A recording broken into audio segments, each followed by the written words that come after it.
Et à 8h14, vous le savez, c'est Elisabeth Lévy qu'on accueille. Lévy, sans interdit. Bonjour Elisabeth. Bonjour Benjamin, bonjour à tous. Vous avez décidé de parler ce matin de cette attaque de Jean-Luc Mélenchon contre Yael Braun-Pivet, la présidente de l'Assemblée nationale.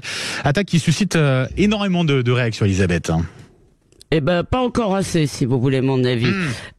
Donc, Yael Braun-Pivet, vous l'avez dit, était en Israël, et après sa visite des kibboutz suppliciés, elle a déclaré « Rien ne doit empêcher Israël de se défendre ». Et de la manif parisienne de soutien aux Palestiniens, le général Tapioca insoumis a posté une vidéo où on entend la foule crier « Nous sommes tous des Palestiniens », très bien, avec ce commentaire donc de Mélenchon, je cite « Voici la France, pendant ce temps, voici la France et les manifestants, pendant ce temps, Madame Braun-Pivet campe à Tel Aviv pour encourager le massacre. C'est beau comme du Le Pen ou comme du Dieudonné, sauf que si c'était Le Pen, ce serait un scandale national. » Alors le sous-texte est limpide, il joue sur le fait que Yael Braun-Pivet est juive, les juifs sont le parti de l'étranger, la vraie France, c'est les quartiers, les descendants d'immigrés, voilà pourquoi nos compatriotes assassinés, 30, et les 7 qui sont portés disparus, Mélenchon s'en fiche, ce ne sont pas de vrais Français. Eh bien, cette on assiste donc à une sidérante lepénisation des esprits insoumis. Pourquoi ? Parce que traditionnellement, en effet, la dénationalisation des Juifs de France, c'était l'extrême droite. C'était Maurras qui disait « Les Juifs ne peuvent pas vraiment comprendre la culture française », à quoi Sartre a répondu avec cette magnifique formule « Racine est ma langue et mon sol ». Après, rien n'interdit de défendre les Palestiniens, Elisabeth.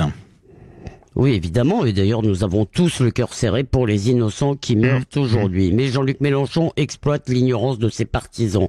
Car si toutes les vies se valent, évidemment, toutes les morts ne se valent pas. L'armée israélienne tue des civils, elle ne commet pas de massacre et encore moins de génocide, comme le répètent sottement les manifestants. Si Israël ne se défendait pas, les terropogromistes qui ont massacré, violé, torturé seraient heureux de faire subir le même sort à tous les juifs israéliens et aux arabes trop proches d'eux d'ailleurs.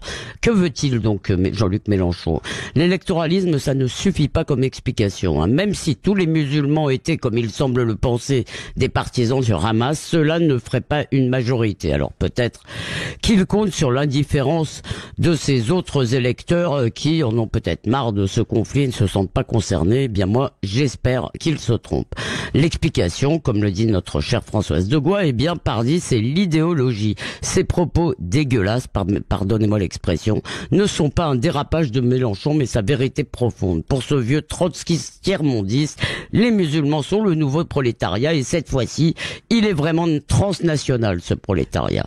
Alors cet épisode devrait définitivement dessiller ceux qui adorent croire que le danger pour la France, pour les libertés et pour les juifs, c'est l'extrême droite. Pas un juif n'a quitté la France par peur du Rassemblement national, mais si les insoumis arrivaient au pouvoir, beaucoup penseraient sans doute à faire leur valise. Alors si les autres partis de gauche ne rompent pas clairement aujourd'hui, eh bien, ils ne pourront pas dire qu'ils ne savaient pas. Et on verra, puisqu'il y a un débat très attendu du côté de l'Assemblée nationale, en tout cas à ce sujet. Merci beaucoup, Elisabeth Lévy.